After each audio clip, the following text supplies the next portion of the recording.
Previously, those who have recovered from cancer were called as cancer survivors.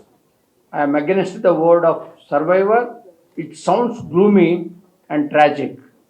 You are the heroes, the conquerors, and champions who fought back with grit and determination. I take this opportunity to compliment all those conquerors and their family members. You stand as inspiration to not only to patients but also to the doctors because you are living testimony to their efforts and success. Since Chiranjeevi Garu is considered as part of family in millions of hearts, his presence on this occasion is a matter of great inspiration and joy. He enthusiased, enthralled, and entertained the audience for over 4 decades and continues to remain at the top with the same charisma and energy. Two striking features of his personality are his hard work and humility. He was not born with a silver spoon, not filmy pedigree.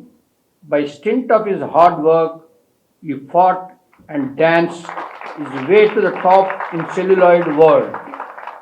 Though he is at the top, he continues to be humble. His humility is his best ornament. Now I want to say congratulations, congratulations, congratulations, and congratulations to him. First for super duper success of his movie, second and third for his newborn twin grandchildren. Already our expert doctors have spoken on the subject. And one important thing, all of you, ఇందాక మన శివశంకర్ వరప్రసాద్ గారు మనందరికీ శంకర్ దాదా సినిమాను కూడా చూపెట్టారు. ఆయనకు ఉన్న ఒక మంచి గుణం ఏంటంటే ఈ 2 minutesలో నేను చూసింది, ఎక్కడికి వచ్చినా కూడా ఏ విధంగా ఎంతమందిని ఇన్స్పైర్ చేసి హ్యాపీగా పెట్టి ఏదైనా మిస్టేక్స్ ఉంటే కనిపెట్టి చెప్పాలనేది ఉంటుంది. ఫస్ట్ రాగానే ఇక్కడ అందరూ చాలామంది ఉంటే ముందు అందరు వెళ్ళండి, వీళ్ళందరికీ ఇది అవుతుంది అన్నారు. స్టేజ్ మీదకి రాగానే ఈ స్టేజ్ని చూసి ఇది ఇక్కడ కాదు ఉండాల్సింది, మిగతా వీళ్ళందరికీ కూడా సరిగా కనిపించదు అంటే నెక్స్ట్ టైం డెఫినెట్గా మేము పిలుస్తాం సార్, తీసుకొచ్చి ఇక్కడ దీన్ని మారుస్తాము. అదేవిధంగా చాలామంది పేషెంట్లు డాక్టర్ల గురించి హాస్పిటల్ గురించి చెప్పారు, మీరంతా దేవుళ్ళని. మా ఎంటైర్ కిమ్స్ ఫ్యామిలీలో ఉండే ఎంప్లాయీస్ అందరూ డాక్టర్లు కానీ నాన్ డాక్టర్లు కానీ వాళ్ళందరూ కూడా పేషెంట్నే దేవుళ్ళుగా పూజిస్తారు. మీరే మాకు దేవుళ్ళు. మీరు ఏ విధంగా మాకు దేవుళ్ళు అంటే, ఒకటి మీరనేవాళ్ళు లేకపోతే డాక్టర్లు అనేవాళ్ళు ఎగ్జిస్టెన్స్లోనే ఉండరు. 2 మీరే ఆ డాక్టర్కి మంచి మార్కెటింగ్ పర్సన్. 3 వీళ్ళు ఎక్కడ చదివి వచ్చినా కూడా మ్యాక్సిమం నాలెడ్జ్ ఇచ్చేది మీరు. మీరనేవాళ్ళు లేకపోతే వీళ్ళకి నాలెడ్జ్ కూడా అప్గ్రేడేషన్ అనేది ఉండదు. కాబట్టి నాలెడ్జ్ అంతా వీళ్ళే ఇస్తారు. మీరు అడిగే క్వశ్చన్లు అన్నిటికీ బాగా వీళ్ళు సమాధానాలు చెప్తే జనరల్గా డాక్టర్లు అందరూ చాలా కష్టపడి చదివి పబ్లిక్లో కానీ ఎక్కడ కూడా కమ్యూనికేషన్స్ అనేవి ఉండవు. మెడికల్ కాలేజీలో ఉన్నంతకాలం మీతో పరిచయం అయిన తర్వాతనే కమ్యూనికేషన్ స్కిల్స్ అనేవి చాలా బెటర్గా డెవలప్ చేసుకుంటారు. ఎందుకంటే ఎవ్రీడే బాగా మాట్లాడుతున్న దానివల్ల. అదేవిధంగా మీరందరూ కూడా వీళ్ళని నేషనల్ ఇంటర్నేషనల్లో కనెక్ట్ చేస్తారు. మీ యొక్క పేషెంట్ జర్నీతో జర్నల్తో కానీ కాన్ఫరెన్సెస్తో కానీ ఆ విధంగా మీరందరూ కూడా మా డాక్టర్లకి హాస్పిటల్స్ అందరికీ ఎంప్లాయీస్కి టోటల్గా మీరే దేవుళ్ళు.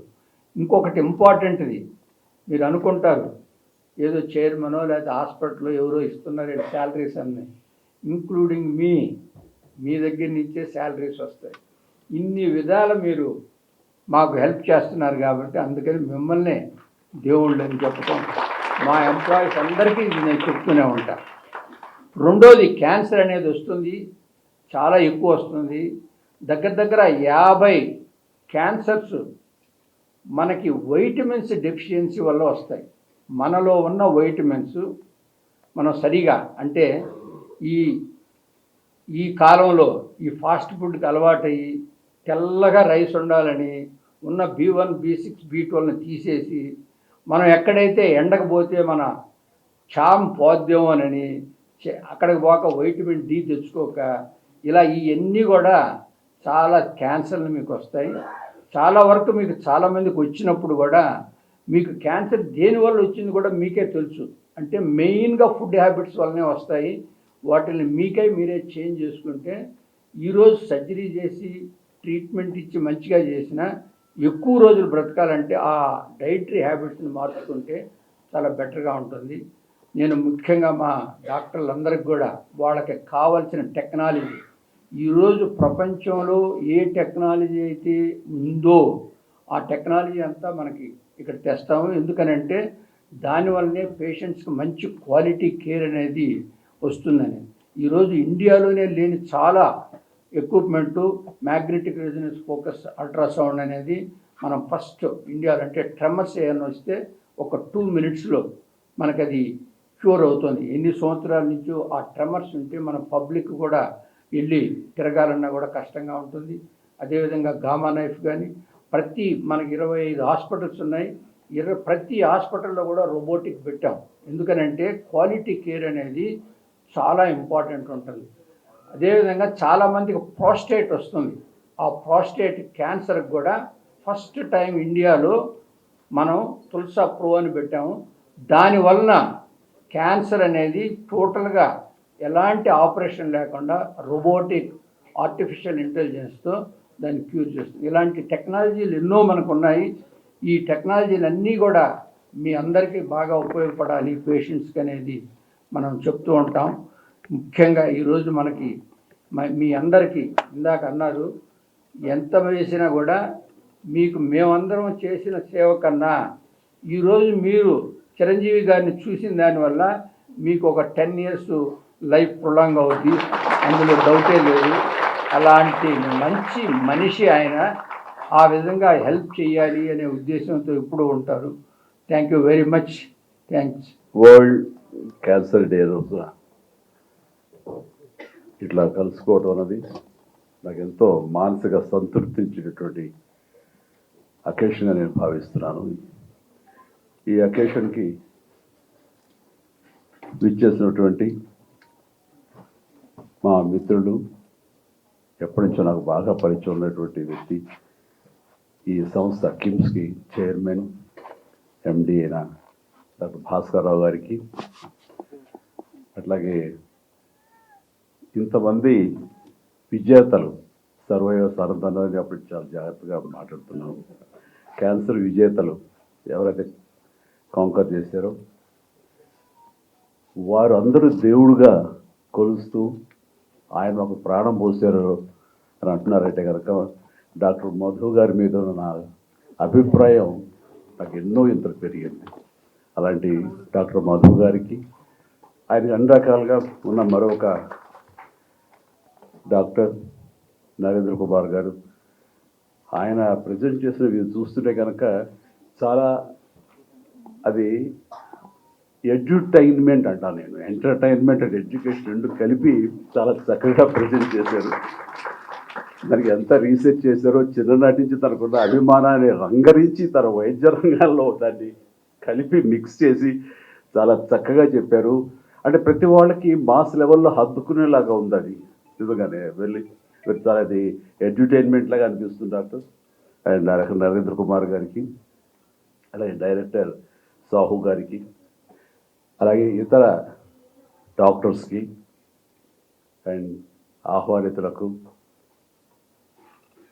ఎవరైతే ఉన్నారో హీరోస్ అండ్ కాంకరర్స్, హీరోయిన్స్, వారందరికి కూడాను, ప్రతి ఒక్కరికి, ప్రతి స్టాఫ్కి, మనిషికి వ్యక్తిగా నా హృదయపూర్వక నమస్కారాలు తెలియజేస్తున్నాను. ఇక్కడికి వచ్చే ముందు చాలా ఫార్మల్గా ఉంటుంది. ఇది నా ఏరియా కాదు, నేను ఏ డాక్టర్ చదవలేదు, శంకరాద్ MBBS తప్ప అని అనుకున్నాను. ఒక్క క్వాలిటీతో నేను ఫ్యూచర్ ఇవ్వాలి కూడా తెలియదు నాకు. కానీ వచ్చిన తర్వాత నా కుటుంబ సభ్యులతోటి నేను ఉంటున్న భావన కలిగింది ఈ చక్కటి దినాన్న. అలాంటి అవకాశం, అలాంటి గుడ్ ఫీలింగ్ ఇచ్చినందుకు మరొక్కసారి నా హృదయపూర్వక ధన్యవాదాలు తెలియజేస్తున్నాను. నేను ఇక్కడ రావటం అనేది ఎలా జరిగింది ఏంటనేది చిన్న వివరణ మీకు ఇచ్చుకోవాలి. ఇక్కడ ఎవరు నాకు తెలియదు. సో ఒక భాస్కరరావు గారు, వారి సోదరులు కృష్ణారావు గారు నాకు ఎప్పటి నుంచో తెలిసినా సరే వారు ఇందులో డైరెక్ట్గా నన్ను ఇన్వైట్ చేయడం వాళ్ళు ఇన్వాల్వ్ కాలేదు. ఎందుకంటే నా ఇబ్బందులు నాకు ఉంటాయి, ఎందులో పిలిచారేది చాలా అకేషన్ నుంచి అనుకుని 2.5 decades బట్టి ఏదో రకం మిమ్మల్ని పిలవాలని అనుకుంటున్నాను కానీ పిలిచి నేను ధైర్యం చేయలేదు. ఎందుకంటే డిస్టర్బెన్స్ అనే ఫీలింగ్ నాకు ఉంటుండేది అన్నారు ఆయన. బట్ ఎవరా ధైర్యం చేసింది అంటే మధు. ఆయనకి నాకున్న పరిచయం ఏంటంటే ఏమీ లేదు పరిచయం. జస్ట్ మా ఇద్దరు 4 days బ్యాకే 3 days బ్యాకో ఆయన మా ఇంటికి వచ్చారు. అది సార్ రమ్మన్నాను. ఎట్లా జరిగిందంటే ఇది ఒక 4-5 days బ్యాక్ ఈ క్యాన్సర్ సంబంధించినటువంటి వైద్య నిపుణులు న్యూయార్క్లో ఉండే నోరి దత్తాత్రేయ గారిని నేను ఇంటికి ఆహ్వానించడం జరిగింది. వారికి పద్మభూషణ్ అవార్డు భారతదేశం ఇచ్చినటువంటి సందర్భంలో వారిని గౌరవించుకోవాలి. ఆయన చేసినటువంటి కృషి ఈ క్యాన్సర్ సంబంధించి ఇది చాలా గణనీయం అని తెలిసిన తర్వాత వారిని ఇంటికి ఆహ్వానించి వారిని సన్మానించడం, వారిని అభినందించడం చేసిన తర్వాత ఆయనతో కూర్చున్నప్పుడు నాకు అనిపించింది, ఇదివరకు 1-2 సార్లు నేను ఇలాంటి క్యాన్సర్ సంబంధించినటువంటి అవగాహన సదస్సులకి వెళ్ళాను. కానీ ఆయన చెబుతున్నటువంటి ఇన్ఫర్మేషన్ అది తెలుసుకుంటే కనుక ఇది ఒక ఉద్యమంలాగా నేను మళ్ళీ దీని మీద నాకు ఫోకస్ పెట్టగలిగితే చాలా బాగుంటుంది అని అనుకున్నాను. కానీ విత్ ఇన్ 4-5 daysలో క్యాన్సర్ డే వస్తుందని కానీ కిమ్స్ నుంచి నాకు ఆహ్వానం వస్తుందని కానీ నేను ఊహించేది. వచ్చిన వెంటనే ఇది దైవికం, నేను అనుకున్నటువంటి ఇచ్చ ఏదైతే కనుక నా కోరిక ఉందో అది చాలా బలీయమైంది కాబట్టి వెంటనే నేచర్ నాకు ఈ అవకాశం కల్పించిందని దాన్ని వెంటనే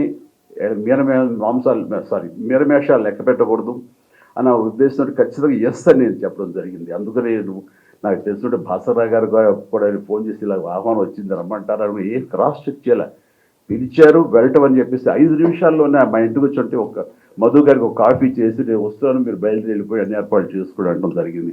ఇది ఒక బాధ్యతగా నేను ఫీల్ అవుతున్నాను. దీని మీద నాకు అవగాహన ఎంతో కొంత ఉన్నది. ఎందుకంటే నాకు మెడికల్గా నాకు ఎంతో మంది ఫ్రెండ్స్ ఉండబట్టి వాళ్ళ నుంచి తెలుసుకున్న విషయాలు ఇది ఇప్పుడు కూడా ఈరోజు కూడా ఎన్నో విషయాలు నేర్చుకున్నాను, తెలుసుకున్నాను. అండ్ ఈ దిశగా నేను వెళ్తున్నప్పుడు నేను కూడా నాకు ఉన్నటువంటి లైఫ్ స్టైల్లో ఏమో అన్న దృష్టితో ఎప్పుడు కూడా ఉంటాను.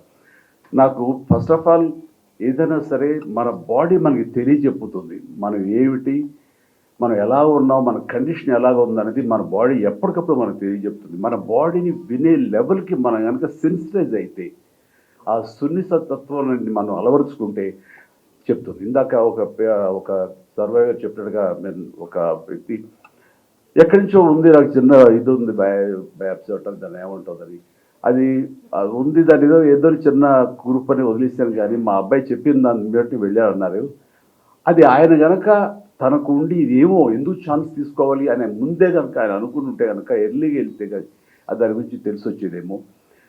అండ్ అలాగా ప్రతిదీ నాకు కూడా ఏంటంటే ఈ అవగాహనతో చాలామందికి కామన్గా వచ్చే వాటిల్లో ఓరల్ క్యాన్సర్స్ కానివ్వండి, లంగ్ క్యాన్సర్ కానివ్వండి, లేకపోతే మనకి మగవాళ్ళగా అయితే కనుక ప్రోస్టేట్ కానివ్వండి, లేడీస్ అయితే ఇది బ్రెస్ట్ క్యాన్సర్ కానివ్వండి, ఇలాగే సర్విక్స్ కానివ్వండి, ఇలాగే గర్భాశయం క్యాన్సర్ కానివ్వండి, ఇలాంటి ఎన్నో ఉన్నాయి. ఇవన్నీ బేసిక్గా తెలుసుకోవడానికి టెస్ట్ చేయించుకోవడానికి మన చుట్టూ ఎన్నో ఉన్నాయి. మనకి ఆ అవగాహన ఉండాలి, మనకు ఆ పుష్ ఉండాలి. మనకు రాదులే మనం చాలా ఆరోగ్యంగా ఉన్నాం అని అనుకోవడానికి లేదు. నేను కూడా నా లైఫ్ స్టైల్ చాలా ఆరోగ్యంగానే ఉంటాను, చాలా హెల్దీ హ్యాబిట్సే ఉంటాయి. ఏది జంక్ ఫుడ్ కానీ డీప్ ఫ్రైడ్ ఫుడ్స్ కానీ ఏమి తినను, ఎక్సర్సైజ్ చేస్తాను, అన్ని రకాలుగా ఆరోగ్యంగా ఉన్నాను, బాగున్నాను కదా. నాకేంటి అనుకోకుండా ఎందుకు మనం చేయించుకోకూడదని ఫస్ట్ కోలన్ టెస్ట్ చేయించుకుని కొలనోస్కోపీ చేయించుకుంటే అక్కడ అనుకోకుండా పాలిప్స్ ఉన్నాయి. ఈ పాలిప్స్ అనేది మన ఎవరో ప్రెస్ వాళ్ళు గబుక్కుని దాన్ని రిమూవ్ చేసేసారు. నాకంటే కనుక అబ్బా క్యాన్సర్ నుంచి తప్పించుకున్నాడు రా, క్యాన్సర్ సర్వైవర్ అని నన్ను అన్నారు. అంటే ఆ రాసిన ఆ జర్నలిస్ట్కి అవగాహన లేదు. నేను అవి బయాప్సీలో అది మ్యాలగ్నియన్ అయి ఉండొచ్చు, లేదా బినైన్ అయి ఉండొచ్చు, ఎవరు అయి ఉండొచ్చు, అది ఏది కాకపోవచ్చు. అది సో 1% ఛాన్స్ కూడా తీసుకోకూడదని నేను తీసుకున్నందుకు అక్కడ ఆ పాలిప్స్ రిమూవ్ చేశారు. క్లీన్ ఆఫ్టర్ మళ్ళీ 3-4 years తర్వాత మళ్ళీ వెళ్ళాల్సి వస్తే కనుక వెళతాను, చేయించుకుంటాను. అదేవిధంగా ప్రోస్టేట్ సంబంధించి పిఎస్ఏ టెస్టులు చేయించుకోవడం అనేది నేను రెగ్యులర్గా చేయించుకుంటూ ఉంటాను అనమాట.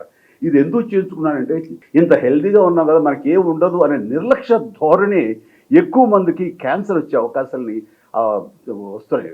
అందుకని ఆ ధోరణి ఉండకూడదు. ప్రతి ఒక్కరు ఏమో ఎక్కడి నుంచి ఏమొస్తుందో తెలియదు. ఎందుకంటే నా మిత్రుడు ఏ బ్యాడ్ హ్యాబిట్స్ లేవు, చిన్ననాటి మిత్రుడు. అతను వచ్చిందా సడన్గా నాకు లంగ్ క్యాన్సర్ వచ్చింది, లంగ్లో ప్యాచెస్ కనబడతాయని చెప్పారు డాక్టర్ని. అదే ఎట్లాగా వచ్చింది అని, నీకేం బ్యాడ్ హ్యాబిట్స్ ఏం లేవు కదా, నువ్వు స్మోకరు కాదు, ఏ రకమైనటువంటి ఇవి లేవు, లంగ్ ఎందుకు వచ్చింది, మంచి అట్మాస్ఫియర్లోనే పల్లెటూరులో హాయిగా మంచి క్లైమేట్లోనే ఉంటుంటావు కదా వెదర్లో, ఎందుకు వచ్చిందంటే ఏమో తెలియదు అన్నాడు. ఒక్కోసారి ఎందుకు వస్తుందో తెలియదు, జెనెటిక్స్గా జెనెటిక్గా పెద్దల నుంచి రావచ్చు, అలాంటి అవకాశాలు ఉన్నప్పుడు అది వచ్చినటువంటి వాటికి తన బాడీని తను విన్నాడు. లేదంటే తన డాక్టర్ మిత్రుల దగ్గరికి వెళ్ళి నాకు దగ్గు వస్తానే ఉంది, దగ్గు తగ్గట్లేదు, ఆయాసంగా ఉంటుంది, ఎన్ని మందులు వేసుకున్నా తగ్గటం లేదు అంటే, ఇన్ని మందులు వేసుకున్నా తగ్గటం లేదంటే దీన్ని తేలిగ్గా తీసుకోకూడదు. ఆ డాక్టర్ మిత్రుడు ఆడు నా స్నేహితుడు కనీసం లంగ్కి సంబంధించినటువంటి సిటీ స్కాన్ అండ్ ఎక్స్రేలు తీసిన తర్వాత ఎక్కడో ప్యాచెస్ కనిపించి వెంటనే వెళ్ళిపో అంటూ హైదరాబాద్ పంపిస్తే నేను అతన్ని హాస్పిటల్లో నేను ట్రీట్మెంట్ అది చూపించడం చూస్తే ఇది క్యాన్సర్ తెలిసింది. అయితే ఫస్ట్ స్టేజ్లో ఉంది కాబట్టి ఈజ్ నౌ ఆల్ రైట్, చాలా బాగుందని తగ్గిపోయింది. ఆ ప్యాచ్ స్మాల్ ప్యాచ్ అలాగే ఉండిపోయింది తప్ప అది పెరగటం ఏం లేదు లాస్ట్ గత 10 ఏళ్లలో. ఇట్లాగా మనం మన గురించి మన బాడీ ఏం చెప్తుందో వినాలి, దాన్ని నెగ్లెక్ట్ చేయకూడదు. నాకు రాదులే, నాకు ఉండదులే అనుకోవడానికి వీలు లేదు. ఈ రోజున మన హ్యాబిట్స్ మూలంగా వస్తుంది, మనకున్న వెదర్ కండిషన్స్ బట్టి వస్తుంది, మనకి పేరెంట్స్ నుంచి కూడా వచ్చే అవకాశాలు ఉంటాయి జెనెటికల్గా. సో ఏవైనా సరే 90% మనం తప్పించుకోవడానికి అవకాశాలు ఉన్నాయి. గర్ల్స్కి ఈ సర్వీక్స్ సంబంధించినటువంటి క్యాన్సర్ ఎవరికి వస్తుంది, మన ముఖద్వారానికి, గర్భాశయ ముఖద్వారానికి, అట్లాగే గర్భాశయానికి సంబంధించి కూడా వస్తుంది. సో 4-5 ఏళ్ల నుంచి 9-10 ఏళ్ళు, అయితే 14 ఏళ్ల లోపు, 9 నుంచి 14 ఏళ్ల లోపు గర్ల్స్కి ముఖ్యంగా అందరికీ ఈ వ్యాక్సినేషన్ కనుక మనం ఇవ్వగలిగితే, హెచ్పివి కదండి, హెచ్పివిఏ వ్యాక్సినేషన్ ఇవ్వగలిగితే కనుక 100% వాళ్ళకి సర్వైకల్ క్యాన్సర్ వచ్చే అవకాశమే లేదంటారు. అట్లాగే మన ఇక్కడ ఇండియాలో సంబంధించి ఆ విమెన్కి వాళ్ళు ఎక్స్పోజ్ అయినా సరే, పెళ్ళైనా ఏవైనా సరే, ఒక 45 ఏళ్ల వరకు కూడా ఆ హెచ్పివి వ్యాక్సినేషన్ అనేది ఇవ్వండి, మంచిదే అని అంటున్నారు. అది తీసుకోవడం మూలంగా తప్పేం లేదు. సో దానికి కావాల్సిన యాంటీబాడీస్ తయారవుతాయని కూడా అంటున్నారు. కాబట్టి నేను సజెస్ట్ చేసేది ఏంటంటే 9 సంవత్సరాలు 10 సంవత్సరాల నుంచి 20, 30, 40 సంవత్సరాల వరకు కూడా గర్ల్స్ అనేది ఒక చిన్న ఆ వ్యాక్సినేషన్ హెచ్పివి అనే వ్యాక్సినేషన్ వేయించుకుంటే వాళ్ళకి ఈ సర్వైకల్ సంబంధించినటువంటి రాకుండా పోతుంది. అట్లాగే యూట్రస్ సంబంధించి లోపల ఇన్నర్ లైన్ కొంచెం థిక్న్ అయితే కనుక అది కూడా అల్ట్రాసౌండ్ ద్వారా తెలుస్తుంది అంటారు. అలాంటి ఫ్రీక్వెంట్గా చేయించుకోవడం మూలంగా ఆ ఈ గర్భాశయ సంబంధించి కూడా రాదు, అవాయిడ్ చేయొచ్చు అంటున్నారు. అట్లాగా నాకు సంబంధించి మాకు మరొక మిత్రులకు కూడా ఇట్లాగే ప్యాంక్రాటిక్ ఇది వచ్చిన తర్వాత మధు గారు ఉండుంటే కనుక అది చాలా ఇదిగా ఉండేదేమో, కొంచెం ఎక్కువ స్టేజ్కి వెళ్ళింది, అది కొంచెం సఫర్ అవుతున్నాడు అని అనిపిస్తుంది. తీసుకొచ్చి మధు గారిని చూపించాలి మరి.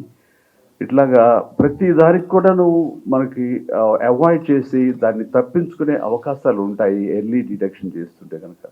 అండ్ ఈ రోజుల్లో ఎన్ని ట్రీట్మెంట్ సంబంధించి ఎన్నో వచ్చింది. ఇప్పుడు గామా అది వచ్చింది కదండి, gamma knife, okay, gamma knife వచ్చింది. అలాగే ప్రోటాన్ కూడా వచ్చిందండి థెరపీ, చెన్నైలో ఉంది, నాకు తెలుసు. నేను రాకేష్ గారు అని, ఆయన చీఫ్ డాక్టర్ అక్కడ. సో మన చుట్టూ ఎలాంటి స్టేజ్లో వస్తే తగ్గించడానికి అవకాశాలు ఉన్నాయి. బట్ ఆ ఛాన్స్ కూడా తీసుకోకుండా ప్రతి ఒక్కళ్ళు వాళ్ళ లైఫ్ స్టైల్కి ఓరల్ క్యాన్సర్కి కారణమైనటువంటి ధూమపానం కానివ్వండి, లేకపోతే ఈ తంబాకు ఇలాంటి చేయడం, ఇవన్నీ కూడా చేతిలో మనం తెచ్చుకుంటూ అవుతుంది. సో దీన్ని దూరంగా చేసుకోవడం మూలంగా ఇంతవరకు అలవాటు ఉన్న వాళ్ళు ఇక మీద తెచ్చుకోకుండా మానేయగలిగితే అంత మించినటువంటి ఏం లేదు. ఎందుకంటే ఒక వ్యక్తి ఒక ఫ్యామిలీలో ఇలాంటి బారిన పడితే అతను వాళ్ళ ఫ్యామిలీకి దూరం అయితే ఆ ఫ్యామిలీ నష్టపోతుంది. అది నీ ఒక్కరితోనే పోదు, నీ ఫ్యామిలీ ఎంతమంది ఉంటారు అంతమంది కూడాను ఆ బాధకు గురి అవుతారు. అలాంటి అవకాశాలు రాకూడదు. ఇది నీకు ఒక్కరితో గురించే కాదు. సో నీకు అది సుఖాన్ని ఇచ్చిందని నువ్వు అనుకుంటావు, కానీ అది తెలియకుండా నేను నరక కూపంలోకి నెట్టుతుంది, నీ కుటుంబాన్ని మొత్తాన్ని కూడా నాశనం చేసే అవకాశం ఉంటుంది. కాబట్టి ప్రతి ఒక్కరు జాగ్రత్తతోటి ఆ గుర్తెరిగి అలాంటి బ్యాడ్ హ్యాబిట్స్కి వాళ్ళు లోను కాకుండా ఉండగలిగితే అది నిజంగా కుటుంబాన్ని మీరు బాగు చేసిన వాళ్ళు అవుతారు. ఇప్పుడు సెన్సస్ ప్రకారం ఇండియాలో దాదాపుగా ప్రతి సంవత్సరం కొత్త కేసులు 14 లక్షల మంది ఈ బారిన పడుతున్నారన్నది తెలిస్తే నాకు చాలా షాకింగ్ అనిపించింది. అంటే ఆ లెక్కను చూసుకుంటే ప్రతి రోజు 4,000 మంది, ప్రతి గంట 170 మంది, అలాగే ప్రతి నిమిషం ముగ్గురికి ఈ క్యాన్సర్ బారిన పడుతున్నారంటే కనుక ఎంత ప్రమాదకరంగా ఉందంటే 2040 వచ్చేసరికి దాదాపు 20 లక్షల మంది క్యాన్సర్ బారిన పడతారు. ఇవన్నీ అవాయిడ్ చేయాలంటే అది ఎక్కడో లేదు. ఎలాగైతే మనం పోలియో అనేది ఎలాగా ఒక దీక్షలాగా, ఒక కంకణలాగా మనం దాన్ని అవాయిడ్ చేయగలిగామో, పూర్వకాలం అయితే కనుక మసూచి అనేది ఎలాగ అవాయిడ్ చేయగలిగామో, ఈ క్యాన్సర్ని కూడా దాదాపుగా మనం దూరం చేసుకునే అవకాశాలు మనకు ఉన్నాయి. దానికోసం ప్రతి ఒక్కళ్ళు కంకణబద్ధులై ఇది రాకుండా చేసుకోవడానికి మీ చేతుల్లో ఉంది. మీ బాడీని మీరు వినండి. కాబట్టి మా బాడీ చెప్పిన దాని ప్రకారం వెళ్ళండి. అవకాశం ఉన్నవాళ్ళు ఎర్లీగా దీనికి కావాల్సిన టెస్టులు చేయించుకోండి. అది పిఎస్ఏ కానివ్వండి, అల్ట్రాసౌండ్ ద్వారా కానివ్వండి, లంగ్స్ సంబంధించి కానివ్వండి, ఇట్లా ఎన్నో ఉన్నాయి అవకాశాలు. అవన్నీ మీరు తెలియగలిగే అబండెంట్గా అన్ని చోట ఇన్ఫర్మేషన్ ఉంది. ఆ రకంగా మీరు తెలుసుకుని దాన్ని ఆచరించి దీన్ని అవాయిడ్ చేయగలిగితే అది మీరే కాదు మీ కుటుంబం అందరినీ కూడా హ్యాపీగా ఉంచిన వాళ్ళు అవుతారు. సో నాకున్న ఈ కొద్ది అవగాహనతో మీతో మాట్లాడగలిగాను. కానీ దీని మూలంగా మన వాళ్ళు ఏదైనా సరే ఫ్యూచర్లో క్యాంపెయిన్ చేయగలుగుతాము. మీరు మాకు దోహదపడండి. ఇది ఎక్కువ మంది రీచ్ అవ్వడం కోసం అవకాశం ఉంటే కనుక మోర్ సైంటిఫిక్గా, మోర్ ప్రిసైజ్డ్గా, కన్స్ట్రక్టివ్గా నా నుంచి కొన్ని షార్ట్ ఫిల్మ్స్ వెళ్తే కనుక ఎంతో కొంత ఉపయోగపడుతుంది. దాని ద్వారా నేను కూడా ఈ సొసైటీకి ఎంతో కొంత హెల్ప్ చేస్తాను అవుతాను అని ఈ సందర్భంగా నాకు ఇచ్చిన అవకాశానికి నేను ధన్యవాదాలు తెలియజేస్తూ కిమ్స్ హాస్పిటల్, కిమ్స్ సిబ్బందికి, మా మిత్రుడు భాస్కర్రావు గారికి, అట్లాగే మరొక సోదర తమ్ముడు సమానుడు మధు గారికి, అలాగే డాక్టర్ హరీంద్ర కుమార్ గారికి, వీళ్ళందరికీ కూడా నేను ధన్యవాదాలు తెలియజేస్తూ నాకు ఈ అవకాశం ఇచ్చినందుకు. నేను అట్లాగే భవిష్యత్తులో మీరు ఏదైనా చేయగలిగితే కనుక దీనికి సంబంధించి ఈ అవగాహన సదస్సులో నేను ఫోర్ ఫ్రంట్లో ఉండి ఖచ్చితంగా ఈ అవగాహనకి సంబంధించిన వీడియోస్ కానివ్వండి, ఎనీథింగ్ నేను చేస్తానని మీ సందర్భం ఆదిస్తూ ఆహ్వానించడం మరొకసారి ప్రతి ఒక్కరి పేరు పేరు నా హృదయపూర్వక ధన్యవాదాలు తెలియజేస్తాను. నమస్తే.